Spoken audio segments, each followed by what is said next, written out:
Hi, good morning. Welcome back to my YouTube channel. So ಆದಷ್ಟು ಬೇಗ ಅಡುಗೆ ಕೆಲಸಗಳನ್ನೆಲ್ಲ ಬೇಗ ಬೇಗ ಮುಗಿಸುವ ಅಂತೇಳಿ, ಮತ್ತು ಮಕ್ಕಳ ಜೊತೆ ಇರುವ ಅಂತೇಳಿ.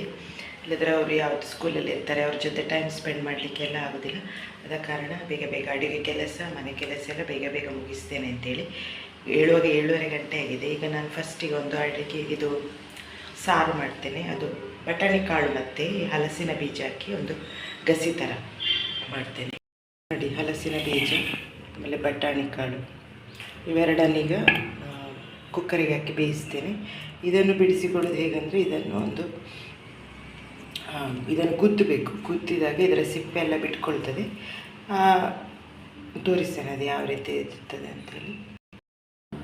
ನೋಡಿ, ಈ ರೀತಿ ಒಂದು ತಗೊಂಡು ಇದರಲ್ಲಿ ಈ ರೀತಿ ಗುದ್ದಬೇಕು. ಗುದ್ದಿದಾಗ ಇದರ ಸಿಪ್ಪೆ ಎಲ್ಲ ಬಿಟ್ಕೊಳ್ತದೆ. ಈ ರೀತಿ ಆಗ್ತದೆ. ಇದನ್ನು ಈ ರೀತಿ ಪೀಸ್ ಮಾಡಿಕೊಂಡ್ರೆ ಆಯಿತು. ಇದು ಪೀಸ್ ಆಲ್ರೆಡಿ ಆಯಿತು. ಬೇವು ಸಹ ಬೇಗ ಬೇಯ್ತದೆ.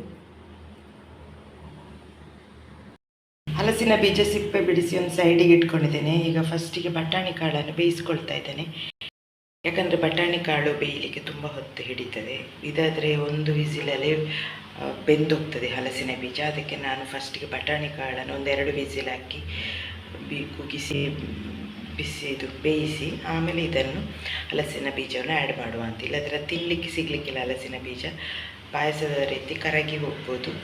ಮಸಾಲ ರೆಡಿ ಮಾಡ್ಕೊಳ್ತಾ ಇದ್ದೇನೆ. ಇದು ನಮ್ಮದು ಯಾವತ್ತಿನ ಯೂಶ್ವಲ್ ಮಸಾಲ, ಮೆಣಸು ಎಲ್ಲ, ಆಮೇಲೆ ಕೊತ್ತಂಬರಿ, ಜೀರಿಗೆ ಎಲ್ಲ ಹುರಿದುಕೊಂಡು ಅರಿಶಿನ ಹುಳಿ, ತೆಂಗಿನಕಾಯಿ, ಆಮೇಲೆ ಬೆಳ್ಳುಳ್ಳಿ ಇವಿಷ್ಟು ಹಾಕಿ ಮಸಾಲ ಮಾಡ್ಕೊಳ್ತೇನೆ.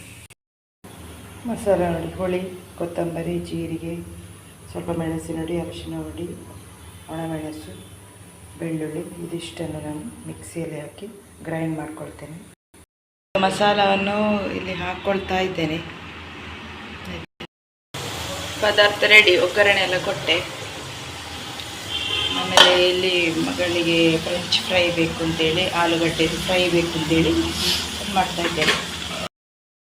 ತರಕಾರಿ ಮತ್ತು ಹಣ್ಣು ಬೇಕಿತ್ತು, ಹಾಗೆ ಮಾರ್ಕೆಟಿಗೆ ಬಂದಿದ್ದೆ. ಅಲ್ಲಿಂದ ಅದೆಲ್ಲ ಪರ್ಚೇಸ್ ಮಾಡ್ಕೊಳ್ತಾ ಇದ್ದೇನೆ. ಜಿಗುಜ್ಜೆ ಪಲ್ಯ ಮಾಡ್ತಾ ಇದ್ದೇನೆ. ಆಲ್ರೆಡಿ ಅದು ರೆಡಿ ಆಯಿತು. ಇವತ್ತು ಸಿಂಪಲ್ ಆದ ಪಲ್ಯ ಜಿಗುಜ್ಜೆ. ಮೊನ್ನೆ ಆದರೆ ತೆಂಗಿನಕಾಯಿ ಹಾಲು ಹಾಕಿದ್ದು ಮಾಡಿದ್ದೆ.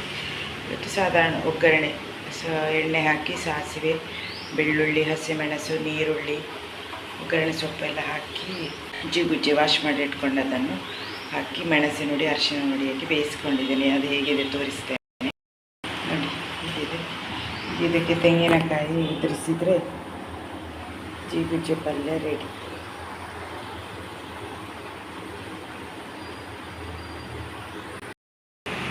ಪಲಾವ್. ಓಕೆ, ವಿಡಿಯೋ ಇಷ್ಟ ಆದರೆ ಲೈಕ್ ಮಾಡಿ, ಶೇರ್ ಮಾಡಿ, ಸಬ್ಸ್ಕ್ರೈಬ್ ಮಾಡಿ.